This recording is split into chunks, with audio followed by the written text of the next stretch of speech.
Amidst the ongoing US, Israel and Iran conflict, US has been urging countries to sign the Abraham Accords. Now, what are these accords and why is it so important for the US to get these countries sign these agreements, and especially at this moment when there is already conflict going on in the region? In this session, let us find out. Hello students, welcome to Drishti IAS. My name is Saloni Nandkyoliar. Let's get started. So as I told you that the US is actually trying to get countries like Saudi Arabia, Qatar, Pakistan, Egypt, Turkey and Jordan to join the Abraham Accords. And the timing of this is especially important because right now US and Iran, they have been wanting to negotiate a peace deal. That is the need of the hour. But unfortunately, no conclusion has been reached so far. The first round of negotiation happened in Pakistan, right? Pakistan mediated it, but no conclusion could be reached. And in this time period, like during all these, during this situation, US is actually wanting these countries to come forward and sign the Abraham Accords. So what are the Abraham Accords? Abraham Accords, these are actually a set of agreements that have been mediated by the US. They are US brokered agreements to normalize the relations between Israel and several other Muslim majority countries. Okay, so what happened? Israel and Palestine, they have a long due issue. There is a conflict that's ongoing, right? Palestine has been demanding statehood. Israel and Palestine have not been on great terms. And Israel was established in 1948. Ever since that, Israel and the relations amongst other Arab nations, they have also not been great. And many Arab nations have not actually formally recognized Israel also. For a very long period of time, they did not recognize Israel, which meant that there were no diplomatic relations, like formal diplomatic relations were not there between Israel and many other Arab nations. Then no economic ties were there, no bilateral ties were there. So all these things were leading to a lot of instability in the region. And that's why in 2020, US came forward and it started mediating a set of agreements, a series of agreements to normalize the relation. Ideally, the stance of these Arab nations was that we will first resolve the Palestine issue and then we will normalize our relations with Israel. Then we will think of normalizing the relations with Israel, right? But in 2020, US kind of changed this entirely. It said that we must first normalize the relations with Israel and then we will think of the Palestine issue. Then we will think of resolving that dispute. So this basically, that is what experts also believe, that this actually brought down the Palestine statehood issue. It kind of, took the limelight away from that. It weakened the cause of Palestine, and these countries, they started focusing more and more on developing their relations with Israel. Now, why did they want to do that? There are multiple reasons for that also. Like in 2020, when we talk about these agreements coming into place, the first few nations that actually came forward, they were UAE and Bahrain. They established their formal relations with Israel, which meant that now embassies are going to be set up, formal economic ties are going to be there, cultural ties and everything, they are going to be there, right? Now the need, like there were multiple needs that were there. First would be the economic ties. That economic ties had to be established. Then when we talk about Israel, when it comes to technology, it's technologically advanced. When it comes to defense equipments, Israel has been proving its mettle, correct? So that's why the Arab nations, they wanted to coordinate with Israel. They wanted to collaborate with Israel, right? Economic ties had to be set up. And then Iran was also a major player that dominated this decision, because Iran was Iran's influence has been growing in the region, and when it comes to Iran, it also brings about a lot of chaos. It is believed that it brings about a lot of chaos in the Middle Eastern region because it supports militant groups like Houthis, right? Houthis, Hezbollahs, Hamas. So these are the militant groups that are backed by Iran. And that's why many of the Arab nations, they feel that there is a lot of instability in the region because of Iran. So Iran's power has to be checked.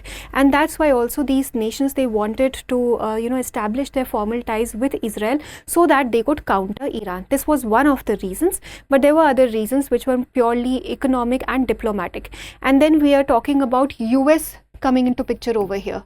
So these were being brokered by the US. So these countries also had to establish good relations or maintain good relations with the US also, because US was like US and Israel, they are allies, and when US is trying to mediate or US is trying to get all these parties onto one table, then these parties would also want to comply to the instructions, or let's say comply to the wishes of US over here, because they want to maintain good relations with this nation also, right? So that's why we see that in 2020, these set of agreements, they came into picture. UAE and Bahrain, they were the first nations to sign that. Then later we see Morocco also, Sudan also coming into picture. And why was the name Abraham taken? So Abraham or Ibrahim, it's actually a name that is common to three faiths, right? Christianity, Islam and Jews. So it's a faith, it's a name that's common to all these three faiths, and that's why to encourage solidarity over here, this name was chosen. So Abraham Accords, these are a set of agreements that have been mediated by the US to normalize the relations between Israel and major Arab nations, where Palestine's issue kind of gets weakened over here, because we first are trying to focus on normalizing the relations with Israel and then resolving the statehood issue of Palestine. Okay. And then in the second administration, Trump also wanted to bring Syria, Lebanon, Saudi Arabia into the accords, while Somaliland and Kazakhstan have already joined. So these nations have already joined. In fact, very recently, like somewhere around November, December last year, Israel formally recognized Somaliland also. So Somaliland and Kazakhstan, they have joined, but still we have big players, like major players of the Middle East, like Saudi Arabia, out of the picture. Okay. Then when we talk about the timing of this request that is coming in, why is Trump wanting to link the entire issue, link signing the Abraham Accords with negotiating a peace deal? Because in the beginning I told you that these are US brokered.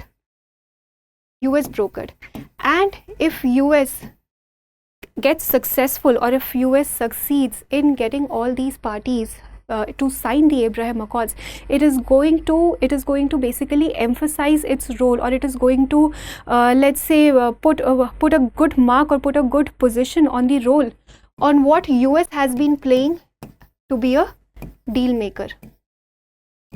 US has been calling itself to be a deal maker, peacemaker, right, in the entire region. So this is going to solidify that claim that yes, US is a peacemaker. It is actually getting all these big players of the Arab nations, big Arab nations, to come together and actually sign this accord with Israel, and formally start recognizing Israel and have these diplomatic and economic ties set up with Israel. So when this happens, when other countries, and especially when Saudi Arabia comes and joins or signs these set of agreements, in that case it is going to be a major win for the US. So it's going to provide that backing to US. And then at home also, US has been facing some issues, some sort of backlash from the people within the country, because of severe instability that is being brought around in the Middle East at the moment. So US has been engaging in wars, and this sometimes at home it feels like it's unnecessary. US has been engaging in wars which are not directly affecting it.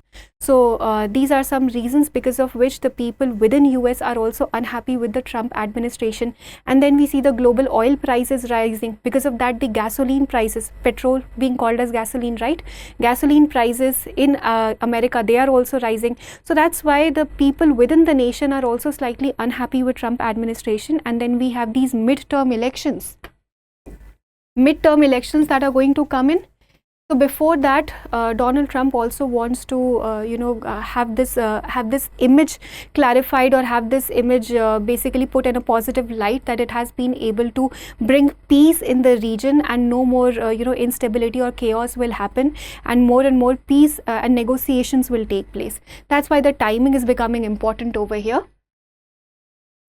And what will this mean? Like, what does expanding the accords mean for the region? So first and foremost, it would mean that further integration of Israel is going to happen in West Asia. Now when more nations are coming together, like they will come forward and they will formalize their ties with Israel. In that case, collaboration is going to happen in economy, in defense, in technology, in diplomacy, culture, everything. So further solidification and integration of Israel into West Asia is going to happen. Then it would also consolidate US-led regional alignment to counter Iran, right? So these accords, they were also seen as a way of countering Iran. We already saw that. So this is going to just solidify that purpose also, potentially stabilizing some aspects of regional geopolitics. And the normalization without addressing Palestinian statehood, this could actually intensify something else, anti-Israel sentiments, and complicate existing conflicts in Gaza, Lebanon and Syria, because the agenda basically it completely shifted. Like before Abraham Accords, it was more like we are going to resolve the Palestinian issue first, and then we are going to normalize ties with Israel. But now it was changed. It was like you normalize ties with Israel and we'll think about Palestinian issue later. So this is not something that's preferred, and that is why it is being said that it can also intensify anti-Israel sentiments, anti-US sentiments in the entire West Asian region, and particularly in Gaza, Lebanon and Syria. The existing conflicts can also get complicated. Okay, so that was all for the entire discussion. We saw what were Abraham Accords, why are they important for the US at the moment, and why is the timing of everything very critical. Like, why does US want all these things to happen right now? So a lot of future of this crisis or of this ongoing conflict of US, Iran and Israel also depends on these countries coming forward and actually signing or not signing the Abraham Accords. Okay, so thank you so much. This was all for today's discussion. Now we'll look at a practice question for prelims.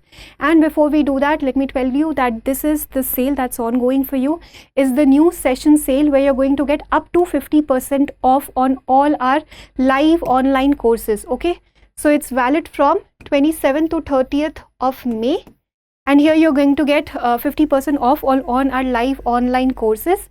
Then especially on the ISGS Foundation course, you're going to get flat 50% off, again from 21st to 30th of May only.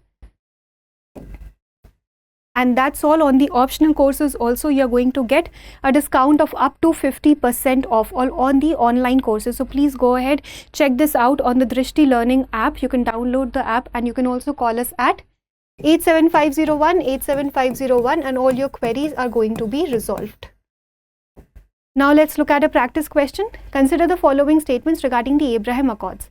1. The UAE, Bahrain and Morocco were the first countries to join the Abraham Accords. 2. They were introduced during Donald Trump's second term in office. Which of the statements given above is or are correct? A. 1 only, B. 2 only, C. both 1 and 2, or D. neither 1 nor 2. So please attempt this question and provide your answers in the comment section. Thank you so much for watching.